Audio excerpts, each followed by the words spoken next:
Boa noite a todos os irmãos. Que a paz e o amor de Deus possa reinar no coração de cada um de nós. Meus irmãos, antes de mais nada, vamos fazer novamente uma oração? Oremos. Grandioso Deus, amado Pai, estamos aqui, Senhor, neste momento. Vamos abrir mais uma vez a Tua palavra. Que o Senhor, meu Pai querido, possa nos iluminar, que o Teu Santo Espírito possa nos ajudar a compreender mais e mais de Ti, Pai querido. Que tudo que eu venha falar seja para a Tua honra e Tua glória. Isso é o que lhe pedimos e já te agradecemos por Jesus. Amém. Hoje eu vou estar falando um pouquinho para vocês sobre um homem, que não é muito falado na Bíblia, mas o testemunho que ele deixou para nós é um testemunho que mostra que realmente o Espírito Santo estava atuando na vida dele. Eu vou falar um pouquinho de Estevão. Mas antes de abrir a nossa Bíblia, existem duas palavras gregas para coroa. Primeira, diadema, que significa coroa real. Não é uma coroa por merecimento, e sim uma coroa por descendência, ou seja, o pai passa para o filho, o rei vai passando. E o segundo é Estéfanos, de onde vem a palavra Estevão, que é uma coroa que é uma coroa da vitória, uma coroa por merecimento, onde os atletas ganhavam a coroa da vitória. E vamos ver o que a vida de Estevão fala um pouquinho dessa coroa da vitória, Vou pedir para os irmãos, vamos abrir nossas Bíblias no livro de Atos. Antes de chegar na história de Estevão mesmo, a gente vai ler um pouquinho os capítulos anteriores para a gente conhecer realmente a vida de Estevão. Mas antes disso, eu queria deixar um desafio para os irmãos. O livro de Atos tem 28 capítulos. Não sei quantos aqui já leram o livro de Atos todo. Tem irmãos que já leram, amém. Ou seja, em 28, se a gente ler um capítulo por dia, em 28 dias vamos ler o livro de Atos todinho.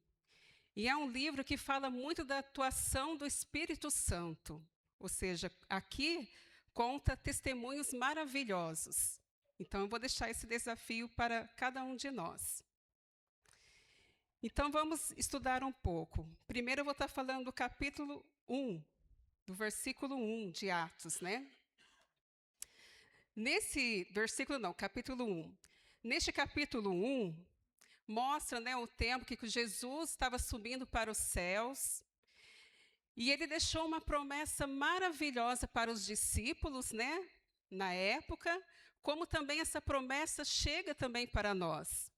Vamos acompanhar comigo o versículo 8, que diz o seguinte: mas receberão poder quando o Espírito Santo descer sobre vocês, e serão minhas testemunhas em Jerusalém, em toda a Judéia e Samaria, até os confins da terra. Então, se a gente for ler aqui o livro de Atos, a gente vai ver que os discípulos, eles foram bastante usados pelo Espírito Santo. Eles foram testemunha, eles pregaram a mensagem de Deus. E isso também é uma promessa para nós, irmãos, para cada um de nós. E recebereis poder ao descer sobre vós o Espírito Santo. Ou seja, o Espírito Santo quer fazer morada em nossas vidas, Ele quer nos ajudar a sermos luz para as pessoas que estão ao redor. E seremos testemunhas até os confins da terra. Neste capítulo 1, meus irmãos, fala também da escolha de Matias, que depois que Judas deixou de ser o discípulo, foi escolhido um novo discípulo, Matias. E conta também neste capítulo que todos eles, ou seja, todos os discípulos, eles reuniram sempre em oração, ou seja, uma coisa também para deixar para nós. É bom a gente sempre estar em oração, a todo momento, né? Vai para a escola, para o trabalho, aqui na igreja, em casa, todo momento está em espírito de oração, porque com certeza, com oração tem poder. E assim a gente vai conseguir, né, vencer o pecado, estarmos mais firmes mesmo com Deus. Agora vamos um pouquinho para o capítulo 2, que é o famoso capítulo do Pentecoste, que fala assim, que ali aconteceu um grande milagre, né? Pedro falava em sua língua e as pessoas de vários países que estavam ali ouviram na sua língua de origem. Olha que bênção, né, meus irmãos? Pedro foi iluminado, inspirado pelo Espírito Santo. E havia muitas pessoas ali de vários países. E todos entenderam aquela pregação maravilhosa, aquela pregação fervorosa que Pedro fez naquele momento. E diz assim, lá para o finalzinho do capítulo 2 mesmo, lá no versículo 41, os que aceitaram a mensagem foram batizados, e naquele dia houve um acréscimo de cerca de 3.000 pessoas. Amém? Olha que sermão poderoso, né? Que o Espírito Santo usou a Pedro. 3.000 pessoas aceitaram a mensagem. E no capítulo 3 fala da cura, né? Do mendigo aleijado, ou seja, um coxo de nascença. Pedro e João estavam indo no templo orar. Daí eles deixaram esse coxo ali próximo ao templo. E se vocês me acompanhar lá no versículo 5, diz o seguinte: o homem, né, esse coxo, olhou para eles, Pedro e João, com atenção, esperando receber deles alguma coisa. Disse Pedro: não tenho prata nem ouro, mas o que eu tenho, isso te dou. Em nome de Jesus Cristo Nazareno, ande. Ou seja, aconteceu um milagre ali, né? O coxo começou a andar. E, através deste milagre, os judeus, eles começaram a ficar muito preocupados com isso. E daí, aí começou a perseguição, né, dos discípulos. Daí, aqui no capítulo 4, se a gente for ver, daí Pedro e João perante o Sinédrio. Ou seja, mediante este milagre, eles foram levados a um julgamento. Daí, aqui no versículo 7, diz o seguinte: mandaram trazer Pedro e João diante deles e começaram a perguntar para eles com que poder ou em nome de quem vocês fizeram isso. E olha o que está no versículo 8. Então Pedro, cheio do Espírito Santo, ele começou a falar, começou a testemunhar no nome de quem que eles estavam ali pregando, fazendo os milagres. E se vocês for ver no capítulo 4 mesmo, lá no versículo 12, olha o que Pedro estava falando: não há salvação em nenhum outro, pois debaixo do céu não há nenhum outro nome dado aos homens pelo qual devamos ser salvos. Olha que maravilhoso, né, meus irmãos? E continuando aqui, no capítulo 4 mesmo, aqui no capítulo 4 mostra, né, que os discípulos foram perseguidos, eles eram presos, né? E a igreja estava cada vez mais unida em oração, porque muitas pessoas se converteram, né? E quando eles estavam ali pregando, eram presos, passavam por julgamento. E aqui no versículo 31 diz o seguinte: a igreja, né? Depois de orarem, tremeu o lugar em que estavam reunidos, todos ficaram cheios do Espírito Santo e anunciaram corajosamente a palavra de Deus. Amém? Aqui no capítulo 5, fala um pouquinho, né, da história de Ananias e Safira, que eles mentiram para o Espírito Santo, né, e acabaram sendo mortos. E se os irmãos iam um pouquinho mais para frente, aqui no capítulo 5 mesmo, no versículo 12, diz o seguinte: os apóstolos realizaram muitos sinais e maravilhas entre o povo. E no versículo 14, em número cada vez maior, homens e mulheres criam no Senhor. E eles eram acrescentados, de modo que o povo também levava os doentes às ruas e colocava em camas e macas, para que pelo menos a sombra de Pedro se projetasse sobre alguns enquanto ele passava. Ou seja, mediante a sombra de Pedro, eles colocavam, né, os doentes ali e os doentes eram curados. E este poder estava em Pedro? Como diz, né, lá no capítulo 4, que a gente lemos, no versículo 8. Então, Pedro, cheio do Espírito Santo, fazia muitos milagres.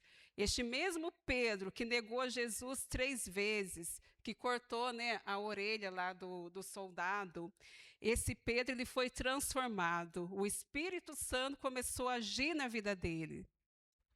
E vamos andar um pouquinho mais para frente. E aqui no capítulo 5 mesmo, mostra, né, que os discípulos continuaram a pregar, continuaram levando, né, a mensagem ao mundo, às pessoas.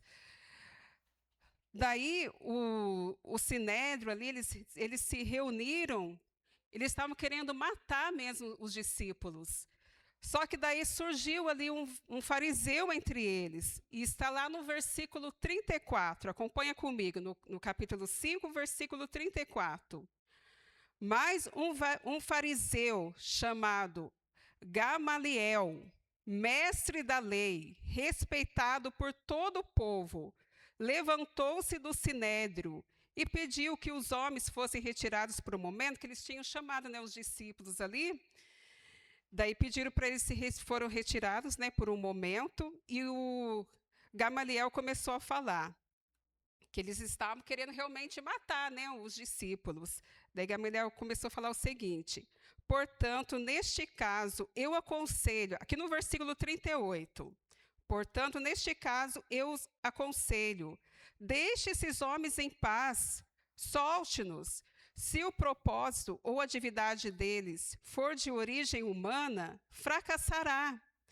Se proceder de Deus, vocês não serão capazes de impedi-los, pois se acharão lutando contra Deus. E aqui no versículo 40 diz o seguinte: e eles foram convencidos, então, pelo discurso de Gamaliel. Chamaram os apóstolos e mandaram açoitá-los.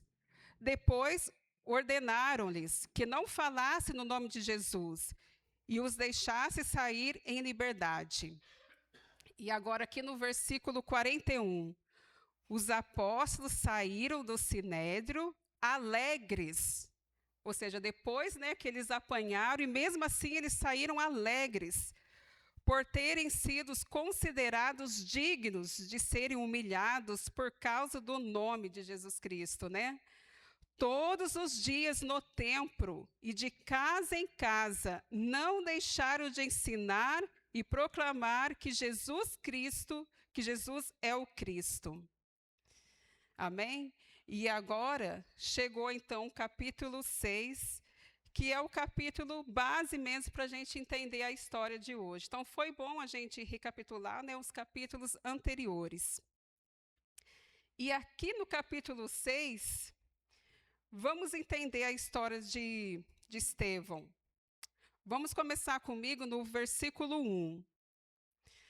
Naqueles dias, crescendo o número de discípulos, os judeus de fala grega, entre eles, queixaram-se dos judeus de fala hebraica, porque as suas viúvas estavam sendo esquecidas na distribuição diária de alimento. Por isso, os 12 reuniram todos os discípulos e disseram: não é certo negligenciarmos o ministério da palavra de Deus, a fim de servir a mesas. Irmãos, os discípulos falando para a igreja, irmãos, escolha entre vocês 7 homens que precisava ter a seguinte característica: bom testemunho, cheio do Espírito e sabedoria. Passaremos a eles essa tarefa. E eles, né, os discípulos, no caso, nós dedicaremos à oração e ao ministério da palavra. Ou seja, os discípulos eles queriam continuar pregando a mensagem. E como estava precisando de alguém para servir as mesas, daí os discípulos deu essa sugestão de escolher 7 homens que tinham essas características: bom testemunho, cheio do Espírito e de sabedoria. Tal proposta agradou a todos, no versículo 5. Então escolheram Estevão, homem cheio de fé e do Espírito Santo, além de Filipe, Prócoro, Nicanor, Tímon, Pármenas e Nicolau. Apresentaram estes homens aos apóstolos, aos quais oraram e lhe impuseram as mãos. Versículo 7.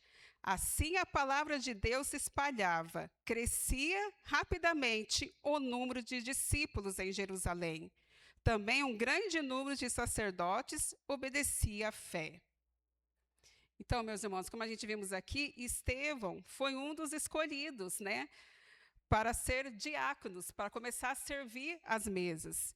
Só que Estevão, além de ter essas 3 características, bom testemunho, cheio do Espírito e de sabedoria, Estevão tinha algo a mais. Vamos acompanhar comigo aqui no versículo 8. Estevão, homem cheio de graça e de poder de Deus, realizava grandes maravilhas e sinais entre o povo. Versículo 9. Contudo, levantou-se oposição dos membros da chamada sinagoga, dos libertos, dos judeus de Cirene e de Alexandria, bem como das províncias da Cilícia e da Ásia. Estes homens começaram a discutir com Estevão, mas não podiam resistir à sabedoria e ao espírito com quem ele falava. Ou seja, Estevão era um homem muito iluminado, né? Ele falava com sabedoria, ele era iluminado pelo Espírito Santo.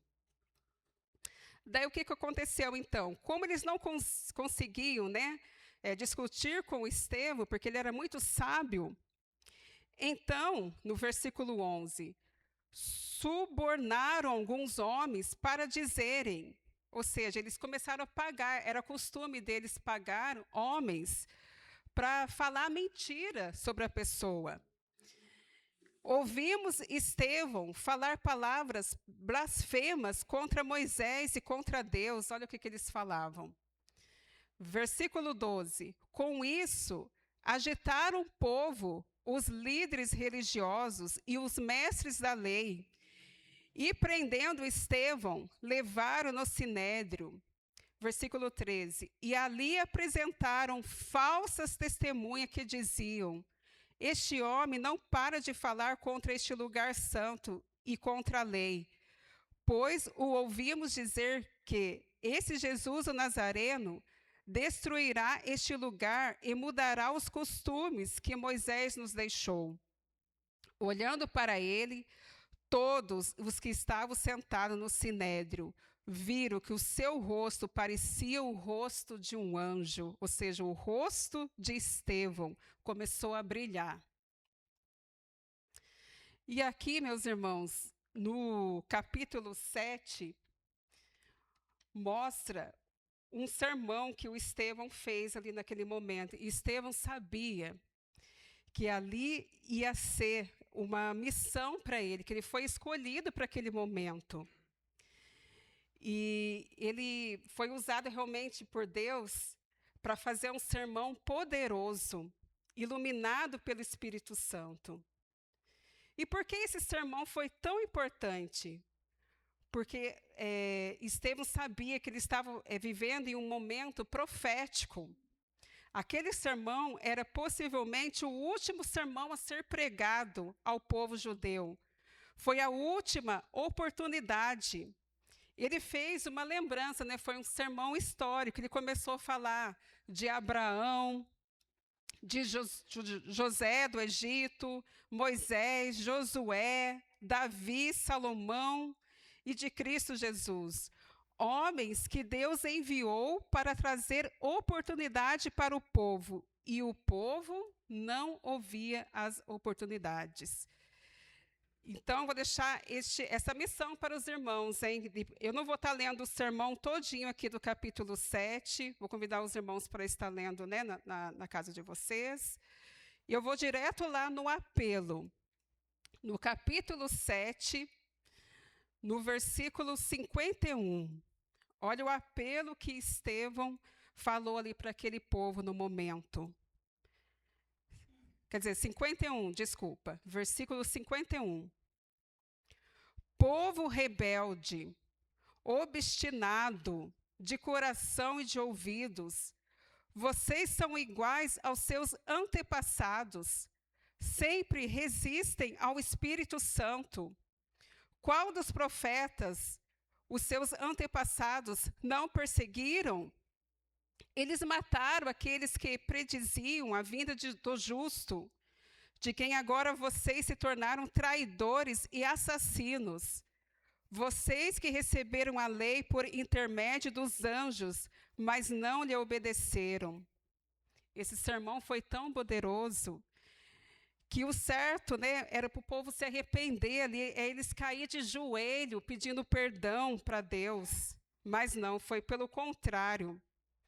Aqui no versículo 54, ouvindo isso, ficaram furiosos e rangeram os dentes contra ele. Mas Estevão, cheio do Espírito Santo, levantou os olhos para o céu e viu a glória de Deus, e Jesus em pé à direita de Deus, e disse: vejo os céus abertos e o Filho do Homem em pé à direita de Deus. Mas o que aconteceu? Eles taparam os ouvidos e começaram a dar fortes gritos. Lançaram todos juntos contra ele, arrastando-o para fora da cidade, e começaram a apedrejá-lo. As testemunhas deixaram seus mantos aos pés de um jovem chamado Saulo. E aqui no versículo 59, enquanto apedrejaram Estevão, ele orava: Senhor Jesus, recebe o meu espírito. Ou seja, ele tinha certeza ali da salvação. Então caiu de joelhos e bradou: Senhor, não os considere culpados deste pecado. Mesmo, né, ele sendo apedrejado, ele perdoou aquelas pessoas e orou pelas pessoas também. E tendo dito isso, adormeceu. E Saulo estava ali, concedindo na morte de Estevão.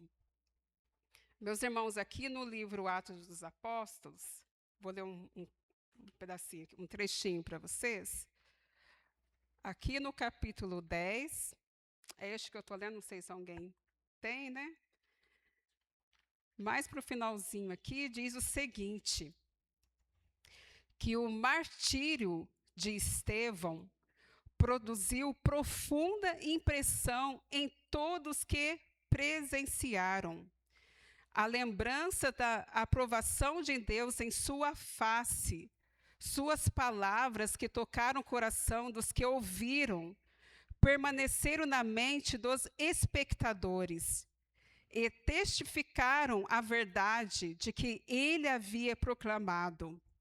Sua morte foi uma rude prova para a igreja, mas resultou na convicção de Saulo, que não pôde apagar de sua memória a fé e a constância do mártir, e a glória que lhe resplandeceu o rosto.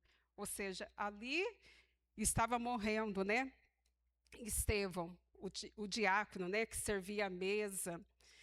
E também estava nascendo um novo apóstolo, ou seja, a sementinha ali começou a plantar no coração de Saulo. Ele ficou muito tempo, ele lembrava daquela imagem, né, daquele brilho no rosto de Estevão. E por que essa história de Estevão é importante? Que lição que nós podemos tirar para nossas vidas? Nós podemos tirar muitas lições, né? Só que eu separei aqui 3 lições. Primeira, que neste mundo a maior riqueza é sermos cheios do Espírito Santo, é buscar mais Espírito Santo em nossas vidas, é ter mais comunhão com Deus e brilhar neste mundo, né, escuro. E a segunda lição, a gente precisa compreender o tempo que estamos vivendo, ou seja, estamos no fim, né, deste tempo. Jesus está próximo a voltar. Nós não somos deste mundo. Aqui nós estamos apenas de passagem. Então nós precisamos compreender isso, que nós estamos vivendo no último tempo. E a terceira lição é a gente compreender essa glória de Deus. O que essa glória de Deus pode fazer em nossas vidas? É a gente buscar mais Ele em nossas vidas e transmitir também para as pessoas que estão ao nosso redor. Orar pelas pessoas que ainda não conhece. Deixar Deus realmente usar a cada um de nós. O que tem nessa glória, meus irmãos, que Estevão falou que as pessoas podiam apedrejar ele, né? O que tem nessa glória que Pedro falou que pode me crucificar, né? Só que ele falou que não era digno de ser crucificado que nem Jesus, e pediu para crucificar ele de cabeça para baixo. Ou seja, a glória de Deus é tudo em nossas vidas. Que possamos buscar mais essa glória e transmitir também para as pessoas. Vou contar um pequeno testemunho aqui. Eu não sei se os irmãos ouviram falar, lá no século XIX, o pastor Charles, ele morava lá nos Estados Unidos, né? E ele ouviu o chamado, ele viu que realmente era importante pregar, né, a mensagem ao mundo. É Charles Frederick. Daí o que aconteceu? Ele sempre saía, né? Antes não tinha carro, ele ia a cavalos, ia nos presídios, ia nas outras cidades, levar a mensagem mesmo. E um dia ele chegou na casa dele, né? Encontrou um bilhete em cima da mesa. A esposa deixou o seguinte bilhete, que ela não queria mais aquela vida para ela, ser, né, esposa de um pastor. Ela falou assim, estou indo embora, eu e a sua filha, e nunca mais você vai nos ver. E foi isso que realmente aconteceu. Aquele pastor nunca mais viu a esposa e nem a filha. Aquilo deixou ele muito triste, né? Muito comovido, porque foi uma perda, né? Não estava mais ali, né, na casa dele a esposa nem a filha, mas mesmo assim ele não desistiu de levar o evangelho. Ele levava, pregava nos presídios. E uma vez conta a história, né, que numa noite fria lá nos Estados Unidos, ele gostava de escrever bastante hinos, né? Ele escreveu mais de 100 hinos. E um dos hinos que ele escreveu foi um dos hinos que a gente tem, né, no nosso hinário, que é aquele que vou contar o que penso do meu mestre. Quando ele estava se sentindo, né, triste, começava a lembrar da família, da filha, daí ele escreveu este hino. Daí todas as pregações que ele fazia, né, que ele ia, né, na cidade, nos presídios, além de fazer a pregação, ele cantava este hino no final. E um dia ele foi no presídio, lá tinha um rapaz que já estava com a data marcada, né, para morrer. Daí o pastor começou, né, a falar de Jesus, e depois no final cantou este hino. Daí aquele rapaz ficou tão incomodado com aquilo que levantou e deu um soco, né, no rosto do pastor. O pastor caiu no chão até. Daí, o que aconteceu? Mesmo o pastor ali no chão, o rapaz viu um brilho diferente no rosto do pastor. Daí tudo bem, o pastor foi embora. E depois começou a passar o tempo. E já estava chegando a hora, né, daquele rapaz morrer, porque ele já estava com o dia marcado, né, para morrer. Daí eles perguntaram para aquele rapaz que estava preso: você tem algum desejo? Você deseja ver mais alguém? Daí ele falou assim: eu quero ver aquele pastor. Ele pediu para chamar o pastor. Daí o pastor foi, daí ele falou assim: olha, me fale mais desse Jesus, porque eu estou com a hora já marcada, o dia marcado já para morrer, eu preciso conhecer mais sobre esse Jesus. Daí o pastor ficou ali horas e mais horas falando desse Jesus, até o tempo, né, que os guardas permitiu ele ficar. Daí depois passou um tempo, daí chegou o momento realmente daquele rapaz que estava preso morrer. Daí os guardas perguntou para ele: você deseja falar mais a sua última palavra? Daí ele falou assim o seguinte, que é o trecho do hino mesmo: vou contar o que penso do meu mestre, como dele recebi a luz e a paz, porque ele mudou meu ser completamente e só Jesus a minha alma satisfaz. Ou seja, meus irmãos, a glória de Deus é tudo em nossa vida. Pode cair o mundo, né, como diz o hino inicial, e estamos em paz. Quando estamos com Deus, realmente nós temos essa paz. Que nós possamos buscar isso diariamente em nossas vidas. Agora eu vou pedir para a equipe do louvor vir aqui na frente. E nós vamos estar cantando este hino.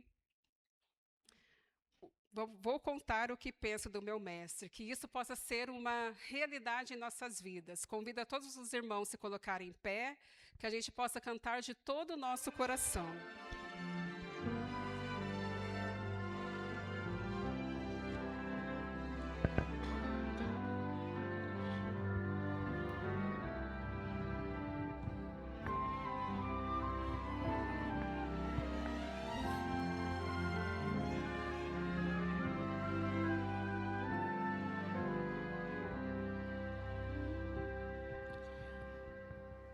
Vou cantar o que penso do meu mestre, como dele recebi a luz e a paz. Transformou o meu viver completamente. Só Jesus a minha alma satisfaz. Sempre cuidará de mim, meu mestre, com amor e compaixão sem fim. Nenhum outro tira a culpa do pecado. Oh, como ele ama a mim. Com a vida toda cheia de pecado, a miséria e com amor no coração, em seus braços ele ergueu-me com ternura, deu-me vida, deu-me paz, consolação. Sempre cuidará de mim, meu mestre, com amor e compaixão sem fim. Nenhum outro tira a culpa do pecado. Oh, como ele ama a mim. Cada dia ele vem com segurança, mais e mais me revelar o seu amor. Como anelo compreender completamente esse dom tão divino restaurador. Sempre cuidará de mim, meu mestre, com amor e compaixão sem fim. Nenhum outro tira a culpa do pecado. Oh, como ele ama a mim. Meu maior desejo agora é honrá-lo, proclamar amar o que Ele fez pra me salvar. E cantando esse amor inigualável, quero a Deus a minha vida consagrar. Sempre cuidará de mim, meu mestre, com amor e compaixão sem fim. Nenhum outro tira a culpa do pecado. Oh, como Ele ama a mim. Amém. Oremos. Amém. Grandioso Deus, amado Pai, muito obrigada, Senhor, por este momento que estudamos um pouco mais da Tua Palavra. Que o Senhor, Pai querido, possa derramar o Teu Santo Espírito na vida de cada um aqui, Pai querido, de cada família representada. Nos ajude, Senhor, dia após dia, estamos mais firmes em Ti. Nos ajude, Senhor, a sermos luz para as pessoas que estão ao nosso redor. Muito obrigada por tudo. Isso é o que lhe pedimos e já te agradecemos, não porque merecemos, mas pelo doce nome de Jesus Cristo. Amém.